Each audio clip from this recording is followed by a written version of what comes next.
चलिए तो स्टार्ट करते हैं सीडीपी का बहुत महत्वपूर्ण टॉपिक, लेव वाइगोत्स्की। ये कौन है? एक मनोवैज्ञानिक हैं।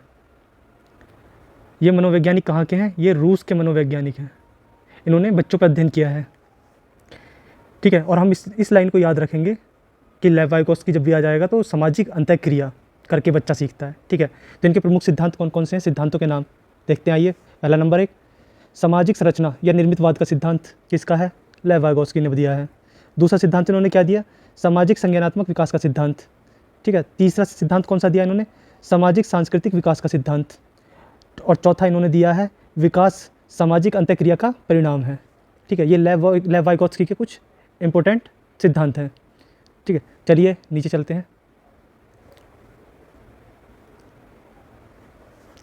लेव वाइगोत्स्की के कुछ प्रमुख शब्द। अब शब्द कौन कौन से हैं? ये समीपी है, समीपी संभावित नज़दीकी विकास का क्षेत्र, जिसे जेडपीडी कहते हैं हम। ये लेव वाइगोत्स्की का है दिया हुआ, ठीक है। इसे इंग्लिश में कहते हैं हम जोन ऑफ प्रॉक्सिमल डेवलपमेंट, यानी जेडपीडी। इसकी फुल फॉर्म आ जाती है, अधिकतर जेडपीडी की फुल फॉर्म भी पूछ ली जाती है यूपी टेट में या अदर स्टेट एग्जामों में, ठीक है। तो जेडपीडी होता क्या है? तो जेडपीडी में क्या होता है, जब कोई बच्चा होता है और वो किसी काम को कर रहा होता है, ठीक है, किसी कार्य को कर रहा है, और उस कार्य को करने के दौरान वो कहीं बीच में अटक जाता है, और जब वो अटक जाएगा यानी रुक जाएगा उस कार्य करते करते, तो उस प्रॉब्लम को सॉल्व करने के लिए जब कोई वयस्क आकर बाहर से और उसकी उस सहायता करता है उस कार्य को पूरा करने में। हाँ, तो जब वो बच्चा बीच में फंस जाता है तो वयस्क द्वारा जब उस कार्य को करने के लिए, पूरा करवाने के लिए वह सहायता प्रदान करेगा उस बच्चे को, मतलब हेल्प करेगा उस कार्य के अंत तक, ख़त्म होने तक, ठीक है। तो वो जो खाली स्थान उसने भरा है ना बीच का, उसी को हम जेडपीडी बोलते हैं, यानी बीच का खाली स्थान होता है, ठीक है। तो एक बार पढ़ते हैं इसको। एक बच्चे द्वारा प्रॉब्लम सॉल्विंग यानी समस्या समाधान के समय खुद से शुरुआत करने के बाद बीच में उलझ जाने पर वहाँ से लक्ष्य यानी एम तक यानी टारगेट तक की दूरी के बीच का खाली स्थान क्षेत्र, जिसे वयस्क की सहायता से भरा जा सकता है, उसे जेडपीडी कहते हैं, ठीक है। इंपॉर्टेंट टर्म, जेडपीडी में बीच में दी गई सहायता को स्थायी सहायता कहते हैं। चलिए आगे चलते हैं, देखते हैं स्कैफ फोल्डिंग। ये बहुत इंपॉर्टेंट है। स्कैफ फोल्डिंग मचान, पहाड़ या ढांचा निर्माण भी कहते हैं इसको, ठीक है। इसको पूछते हैं अधिकतर सीटेट में। इसमें क्या होता है, बच्चे की किसी समस्या के दौरान शुरुआत यानी स्टार्टिंग में जब कोई कार्य कर रहा होता है और उसके स्टार्टिंग में ही वयस्क द्वारा दी गई अस्थायी सहायता स्कैफ फोल्डिंग कहलाती है। जैसे बच्चे ने साइकिल चलाना सीख रहा है तो माँ बाप क्या करेंगे, साइकिल को पीछे से पकड़ के उसकी सहायता करेंगे, चलाना सिखाएंगे, और फिर एक टाइम आएगा जब उसको छोड़ देंगे। तो वो जो स्टार्टिंग की सहायता दी गई है ना माता पिता के द्वारा, उसी को हम अस्थायी सहायता कहते हैं, यानी स्कैफ फोल्डिंग बोला जाता है। उदाहरण के लिए जैसे चलना सीखने के समय शुरुआत में माता पिता द्वारा बच्चे को उंगली पकड़कर चलना सिखाना, ये स्कैफ फोल्डिंग का उदाहरण है, ठीक है। चलिए आगे चलते हैं तीसरे पर। तीसरा क्या कहता है? ज़्यादा ज्ञानी दूसरा। अब देखो इसे समझो, मोर नॉलेजेबल अदर, MKO कहते हैं। इसकी फुल फॉर्म पूछ लेते हैं MKO की। ये किसका टर्म है? ये किसका टर्म है ये पूछ लेंगे, लेव वाइगोत्स्की का टर्म है, ठीक है। अब इसमें क्या होता है, बच्चा उसी से सीखेगा जो उससे ज़्यादा जानकार होगा, ठीक है। तो बच्चा जो होता है हमेशा अपने से ज़्यादा जानकार से ही सीखता है। जैसे माता पिता, शिक्षक, ज़्यादा बुद्धिमानी सहपाठी यानी उसका दोस्त, अगर ज़्यादा अच्छा दोस्त होगा समझदार तो उसी से ही क्वेश्चन पूछना पसंद करेगा। कहीं अगर फंस जाता है क्लास में तो फिर उसके बाद वो शिक्षक के पास जाता है, फिर माता पिता हैं घर पे, अगर घर पे फंसेगा तो, ठीक है। चलिए चलते हैं अगले पर।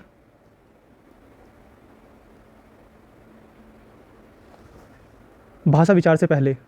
अब देखिए ये टर्म जो है ये किसका है, ये पूछ लेंगे। भाषा विचार से पहले किसने कहा है? ये लेव वाइगोत्स्की ने कहा है, ठीक है। ये सीटेट में ही पूछा जाता है ज़्यादातर। फिर उसके बाद इंपॉर्टेंट टर्म, वाइगोत्स्की के अनुसार शुरुआत में 2 वर्षों तक बालक में भाषा एवं विचार अलग अलग होते हैं, फिर भी भाषा विचार पर हावी होती है। ये लेव वाइगोत्स्की ने बोला है। दूसरा टर्म क्या कहता है?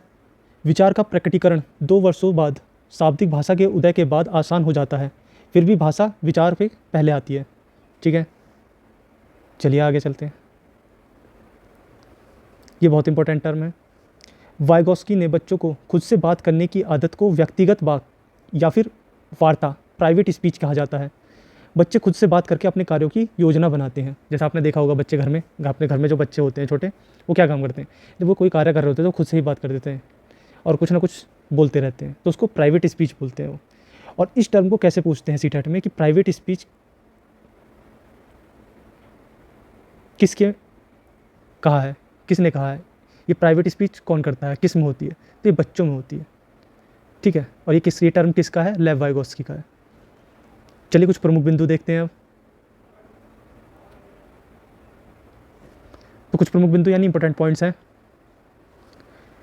वाइगोस्की की प्रमुख पुस्तक कौन सी है, लैंग्वेज ऑफ थॉट है, ठीक है। ये यूपी टेट के लिए इंपॉर्टेंट है, सी टेट में पूछ लेते हैं, बस यूपी टेट के लिए ज़्यादा इंपॉर्टेंट है। सेकंड पॉइंट, वाइगोस्की ने सिद्धांत में खेल को महत्व बहुत ज़्यादा दिया है। तीसरा जो पूछा जा तो तीसरा टर्म सी टेट में 2019 में पूछा जा चुका है, ठीक है। तो क्या है, वाइगोस्की के अनुसार बच्चे अपने समवयस्कों से अंतःक्रिया करके सीखते हैं। तो बच्चे कैसे सीखते हैं, अपने ही समवयस्कों से अंतःक्रिया करके, ठीक है।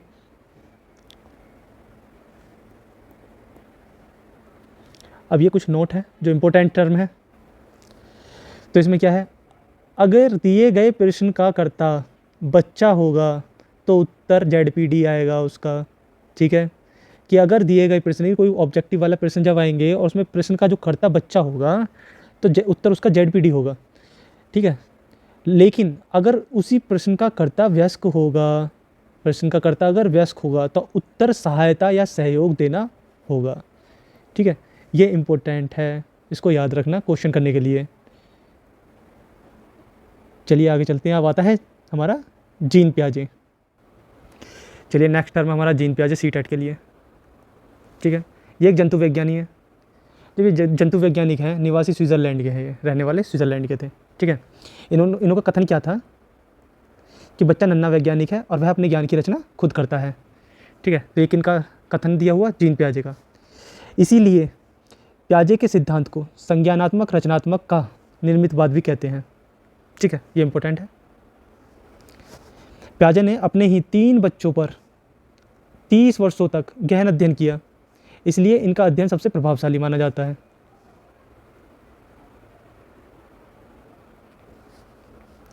संज्ञानात्मक विकास पर गहन अध्ययन करने की वजह से पियाजे को विकासात्मक मनोविज्ञान भी कहा जाता है।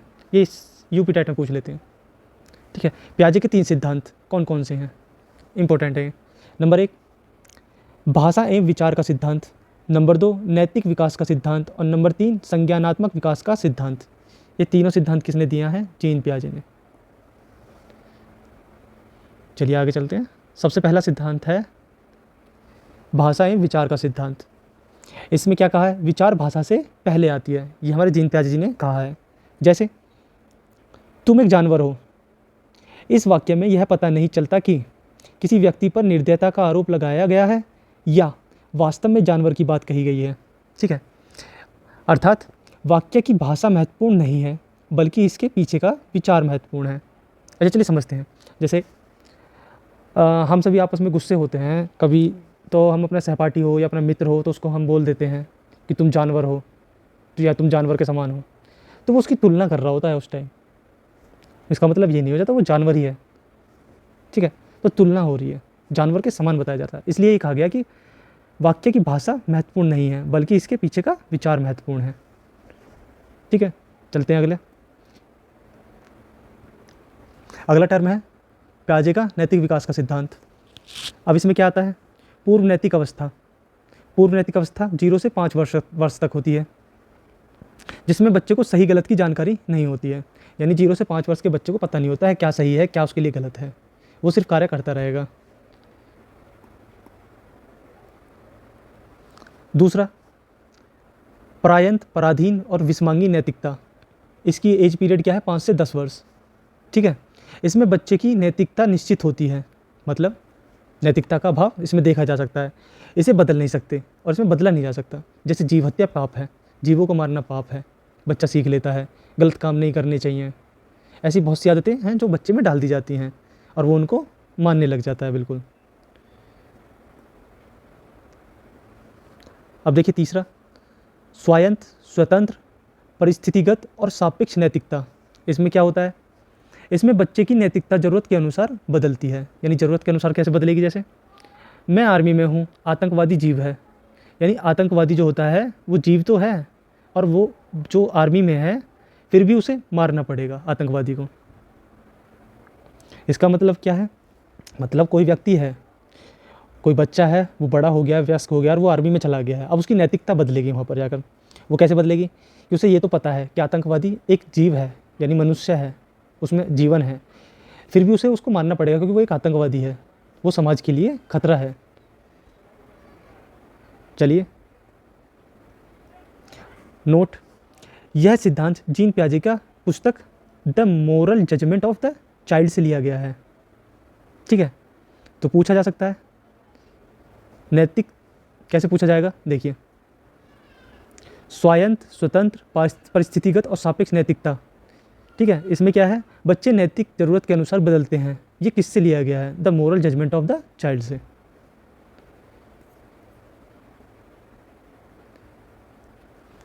आते हैं हम तीसरे टर्म पे, प्याजे का सिद्धांत, प्याजे का संज्ञानात्मक विकास का सिद्धांत। ठीक है,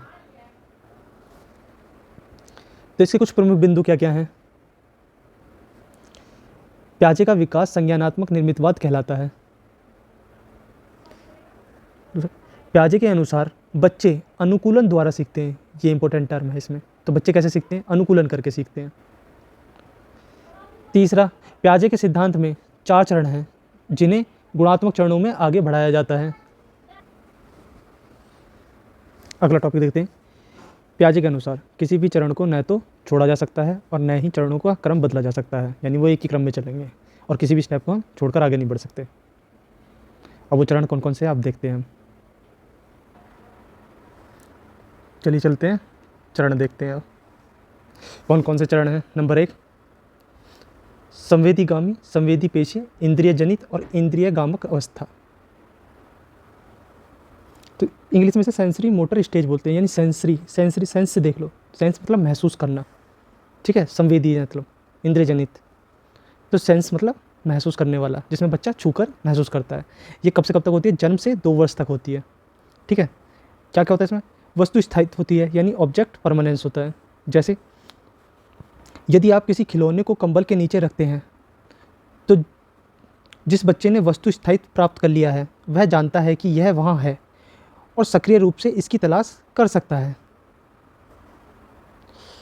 इसका मतलब है जैसे कोई बच्चा खिलौना देखता है, काफ़ी देर से देख रहा है और अचानक से आप आते हैं, उस खिलौने को उठाते हैं, वहाँ से दुबका के कंबल के नीचे रख देते हैं। ठीक है, तो बच्चा जानता है वो खिलौना उसी कंबल के नीचे है क्योंकि उसने वस्तु स्थायित्व प्राप्त कर लिया है। ठीक है, ऑब्जेक्ट परमानेंसी बोलते हैं जिसे। दूसरा टर्म मूल प्रवृत्त्यात्मक व्यवहार, यानी हंसना, रोना और बोलना होता है। ये सेंसरी मोटर में स्टेज में आते हैं। प्रावर्ती क्रियाएं, यानी रिफ्लेक्शन एक्शन। अब रिफ्लेक्शन एक्शन कौन सी होती है? देखना, जैसे बाह्य उद्दीपन, स्पर्श, टच करना, दर्द, ताप यानी टेम्परेचर, जलना छूकर। ठीक है, के कारण अपने आप एकाएक हो जाने वाली अनुक्रिया। बाह्य उद्दीपक के कारण, जैसे टच यानी स्पर्श, दर्द, ताप, इन सब के कारण अपने आप एकाएक हो जाने वाली क्रिया को परावर्ती क्रिया कहते हैं। जैसे किसी गर्म वस्तु के छूने से तुरंत अपने हाथ को खींच लेना, आंखों के सामने कीड़ा आ जाने पर पलक तुरंत बंद हो जाना, ये सब परावर्ती क्रियाएं कहलाती हैं। सिंपल सा टर्म है तो आपको समझ में आ ही गया होगा। अनुकरण, जैसे माँ पा दाबा, ये अनुकरण कहलाते हैं। ये सेंसरी मोटर स्टेज में आ जाते हैं, ये याद रखना, ये पूछा जाता है काफ़ी बार। स्मृति यानी इमेजिनरी, स्मृति आधारित अधिगम एवं मानसिक निरूपण और इंद्रिय आधारित अधिगम। ठीक है, ये सब हमारे सेंसरी मोटर स्टेज के हैं। चलिए आते हैं दूसरा, जिसे हम कहते हैं पूर्व प्राक सक्रियात्मक अवस्था, जो 2 से 7 वर्ष के बच्चे होते हैं, यानी प्री ऑपरेशनल स्टेज बोलते हैं जिसे हम। ऐसे बच्चे में क्या क्या आ जाता है?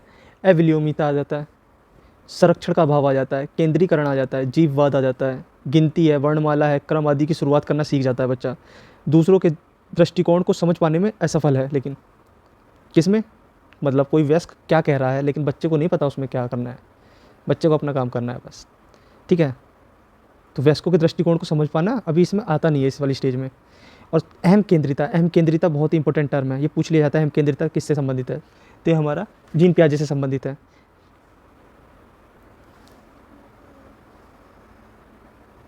अहम केंद्रिता होता क्या है, अगर आप ये सोच रहे हो तो मतलब सारी चीज़ें मुझे दो, बच्चा ज़िद्दी होता है, अपनी चीज़ें किसी को देता नहीं है, ये अहम केंद्रिता में आते हैं। चलिए तीसरे पे चलते हैं।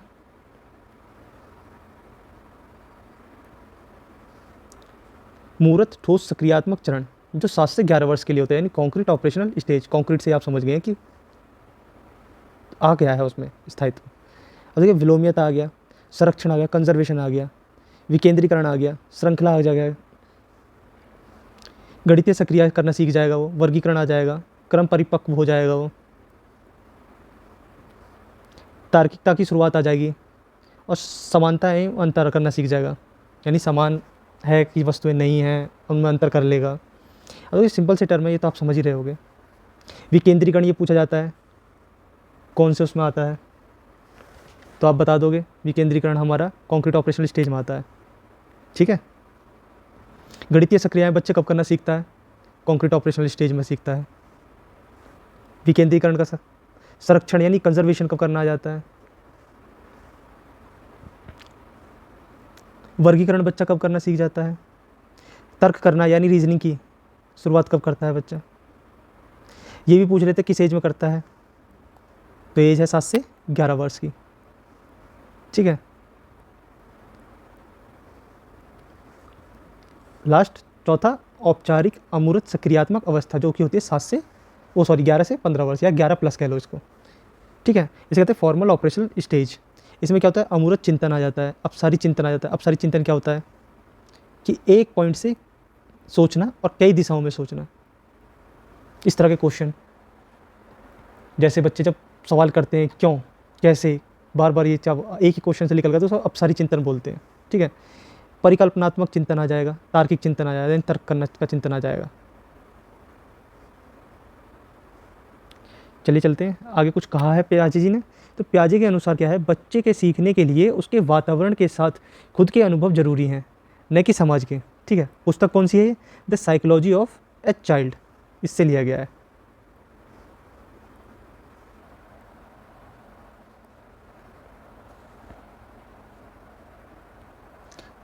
चलिए देखिए जीन पियाजे कुछ प्रमुख बिंदु, ये बहुत इंपॉर्टेंट टर्म्स हैं। सबसे पहला देखते हैं, वस्तुओं की निरंतरता या वस्तु स्थायित्व। ये क्या होता है, भले ही वस्तु आंखों से ओझल हो लेकिन उसका अस्तित्व बना रहता है। यानी बच्चे के सामने से कोई वस्तु अगर उठा के ले जाओगे ना आप, फिर भी वो जानता है वो वस्तु है, वहीं पर है कहीं, ठीक है, भूलता नहीं है बच्चा, तो उसको कहते हैं वस्तु स्थायित्व। दूसरा सक्रिया, किसी वस्तु या आकृति को बिगाड़कर पहले जैसा करने का प्रयास सक्रिया कहलाएगा, ठीक है। तीसरा इंपॉर्टेंट टर्म है जीववाद, सजीवता। और ये जीववाद किससे लिया गया है, यानी किसका टर्म है, ये जीववाद जीन पियाजे का टर्म है, ये पूछ लेते हैं, ठीक है। बच्चे आसपास की वस्तुओं एवं खिलौनों को जीवित समझकर भ्रमित हो जाते हैं, यानी बच्चे जिन चीज़ों से खेलते हैं उनको जीवित समझते हैं। खिलौने होते हैं या जो भी वस्तु है वो जिसके पास भी आसपास भी खेल रहे हैं उनको सबको सजीव मानते हैं बच्चे। चलिए चौथा है मूल प्रवृत्त्यात्मक व्यवहार, यानी जन्मजात व्यवहार जैसे हंसना, रोना आदि, ये सब मूल प्रवृत्त्यात्मक व्यवहार हैं, ठीक है। पांचवा प्रावर्ती या प्रत्यावर्ती क्रिया, बच्चे जिस कार्य को सीख लेते हैं उसी को बार बार करके आनंदित होते हैं। जैसे बच्चे का देखा होगा वो झाग बनाता है बचपन में, या फिर अजीब व गरीब आवाज़ निकालता है तो उसको बार बार निकालता है क्योंकि उससे अट्रैक्शन होता है, बड़े लोग देखते हैं, ठीक है। तो ये प्रावर्ती क्रिया है या प्रत्यावर्ती क्रिया है बच्चों की, ठीक है। छठा अविलोम्यता, विलोम्यता का अनुभाव, अनुत्क्रमणशीलता या अप्रवृत्ति या अपलटावीपन, ठीक है। ये सबसे ज़्यादा पूछा जाता है, अपलटावीपन, ठीक है। एक बार शुरुआती बिंदु से आगे निकल जाने पर बालक शुरुआती बिंदु पर वापस नहीं लौट पाता है, इसे ही अविलोम्यता या का सिद्धांत कहते हैं, इसे ही अविलोम्यता का सिद्धांत कहते हैं। यानी एक बार बच्चे जहाँ से कोई काम करना स्टार्ट कर दे, ठीक है, या कोई कार्य करना शुरू करा है, ठीक है, उसको समाप्त कर दे, लेकिन उससे जब वापस कहा जाए उसी कार्य से वापस पीछे चले आओ तो वो नहीं पहुँच पाएगा, तो इसी को कहते हैं हम अपलटावीपन।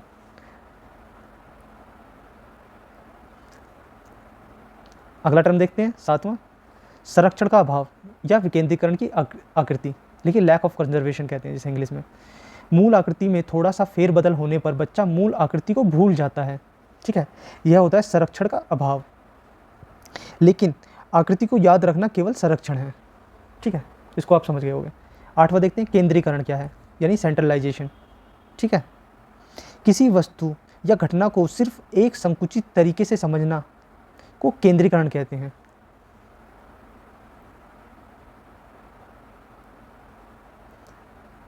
वेरी इंपॉर्टेंट पॉइंट, स्कीमा यानी प्रारूप। स्कीमा किसका है? जीन पियाजे का, ये पूछ लिया जाता है। ठीक है, स्कीमा किसका टर्म है? जीन पियाजे का। बच्चे की सूचनाओं का भंडार गृह, जहाँ वह अपनी सूचनाएं सहेज कर एक निश्चित योजना के अनुसार रखता है, इसे क्या कहते हैं? हम स्कीमा बोलते हैं। ठीक है, 10वां, अनुकूलन या एडेप्टेशन, जानकारी को जरूरत के अनुसार ढालना। कैसे ढालेंगे?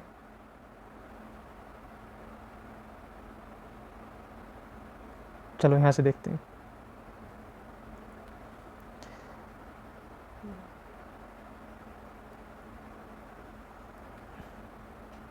सबसे पहले आत्मसातीकरण, और इधर की तरफ आता है समायोजन, यानी आत्मसातीकरण को कहते हैं एसिमिलेशन और समायोजन को अकोमोडेशन।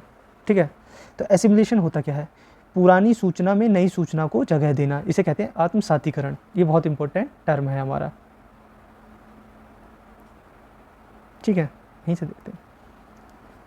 जब पुरानी सूचना में नई सूचना को जगह देते हैं तो उसे आत्मसातीकरण कहते हैं। ठीक है, लेकिन समायोजन क्या होता है? नई जानकारी के कारण पुरानी जानकारी के गलत हो जाने पर या विरोधाभास पैदा होने पर जानकारी को फिर व्यवस्थित करना। चलिए समझते हैं इसको ऑप्शन से। जैसे उड़ने वाले पक्षियों में तोते के बाद गोरैया को भी शामिल करना, हर पक्षी को कौवा समझना, ये क्या है? एसिमिलेशन है हमारा। लेकिन अकोमोडेशन में क्या हुआ? काला केवल कौवा है। ठीक है, यह याद करने के बाद कोयल देख लेने पर आवाज़ के आधार पर अंतर करना, कि मतलब कौवा ही काला नहीं होता है, कोयल भी काली होती है, लेकिन कोयल काँव काँव नहीं करती। ठीक है, कोयल अलग आवाज़ निकालती है, इसे कहते हैं अकोमोडेशन। चलिए आगे,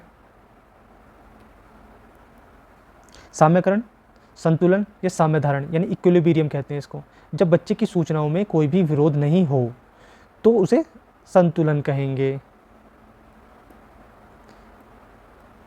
ठीक है, ये कुछ इंपॉर्टेंट बिंदु थे। इसके बाद हम पढ़ेंगे लॉरेंस कोलबर्ग अगले क्लास में। आज के लिए बस इतना ही। Thank you.